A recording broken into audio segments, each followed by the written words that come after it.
What we're going to talk about now in Chapter 5 is the actual structure of the resume and the content of the resume. So the structure of the resume is going to be one that we know as a fact is the most read by most of the employers that you're going to send a resume to. The content of the resume, on the other hand, is, shall we say, the muscles that you put on the skeleton. And this is where you're going to actually have to think about what you've done, for who, how, and how well you've done it, and put some details down there. So what's just happened is by starting this video, I have emailed you a template. And on that template, it will have the structure that you'll go through. So listen to the video and then we'll go and have a look at the structure that I'm talking about. Now, the reason that we do it in this order is because fundamentally, this is how employers will read a resume. It's what they want to know and in what order. The other thing is that they have a clear brief in their mind of what they're looking at, and they want to get to that information as quickly as they can so they can turn around and say, yes, this is a person I want to bring in for an interview, or no, their background or experience isn't ideally what I'm looking for this role. So at the very top of the resume, you're going to write resume of, and then your name. And then underneath that, you're going to put your address, where you live, and your contact details, your home phone number, because sometimes people will call you after hours, your mobile number, and your email contact. And underneath that, you're going to put, if there's any doubt whatsoever, you're going to put your visa information, so that if you do require sponsorship, the employer will know that. If you don't require sponsorship, you don't need to put it in there. You can put nationality Australian, New Zealander, because these are the qualification things that employers want to look at. So that is who you are and where you're living. The next thing they want to understand is, what are your qualifications? What certificates have you done? What training have you done? And they do this for three reasons. Firstly, part of the brief is that you must have a certain amount of knowledge to do something, okay? So they want to see that very clearly. You get a big tick for that. Secondly, probably most importantly, candidates who self-educate, who go out of their way to continuously learn to improve their business skills, are way more important than candidates who just wait around for their employer to give them training. And thirdly, and this is quite interesting, it shows that you might have a diverse set of skills that may not appear within your resume. And that is something that if you put it down there, and that could mean something like, I started working as a chef, but then in my future, I moved into a sales role. Now, if you don't put down that you started working as a chef, there's a whole skill set that you've got that they may not know about. And you don't know what the qualifications are that they're looking for. So put it all in there.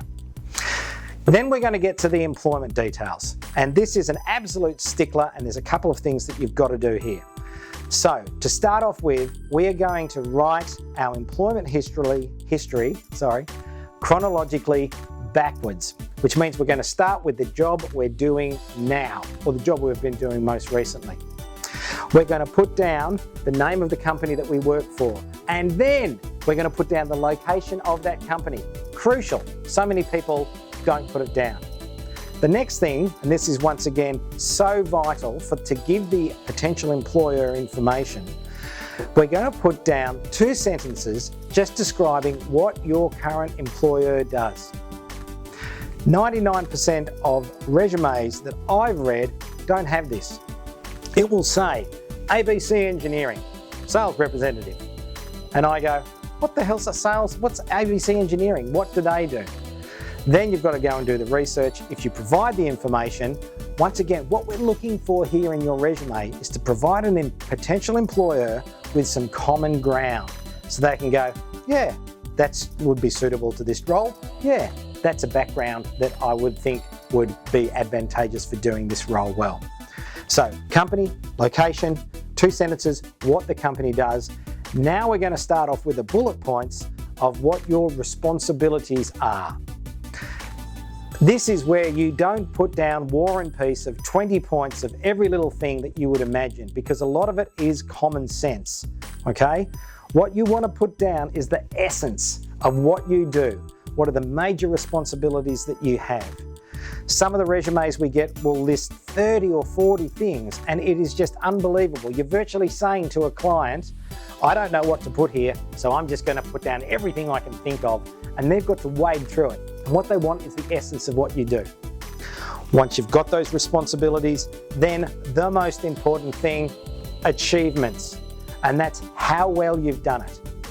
This is where you get to stand on your soapbox and actually say, okay, this is the company I work for, this is what the company does, this is what I did, and this is how well I did it.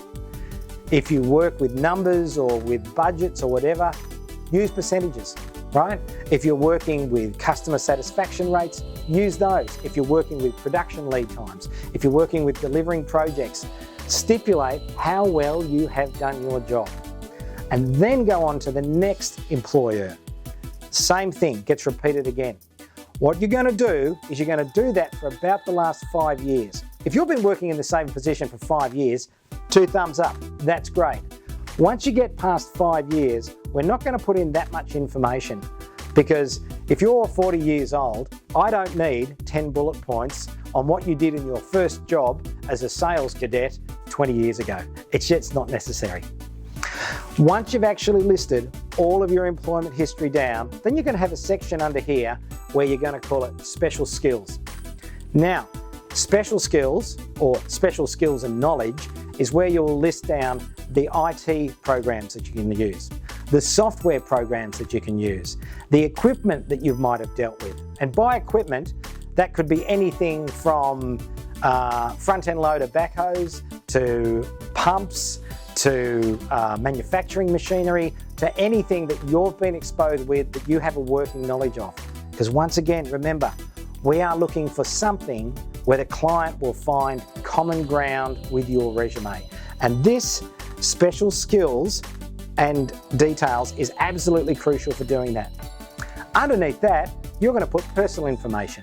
And that's where you've got to remember that they are not just employing a skill set to do a job. They're actually employing a person, and they want to know about that person. So you could put, married to Debbie for 30 years, 2 children, 15 and 6, or whatever the case may be. Hobbies, motorcycle rentals, cake baking, whatever the case may be. It's important that you give a little bit of a snapshot of you outside that. The other thing which tells a little bit of a story is, and it's the question I ask all candidates when I start, place of birth. There's a story that comes with every candidate, and their lives are basically about their experiences, not just what they've done in a job in the last 5 years. Don't put your birth date down. If they want to figure out how old you are, they'll do so from when they go back and they look at your educational qualifications. And the very last thing that you put on this resume will be referees. And you'll put after that, to be provided upon request. There's a very good reason for that too. Different jobs that you go for, you can use different referees that will be more pertinent to that particular role. So it's important to understand that you should use your best reference for the particular role that you're applying for. So now what you need to do is go and get that template and start, that's the skeleton you're going to deal with, and start putting some muscle on it, because it's that muscle that the client's going to be really interested in.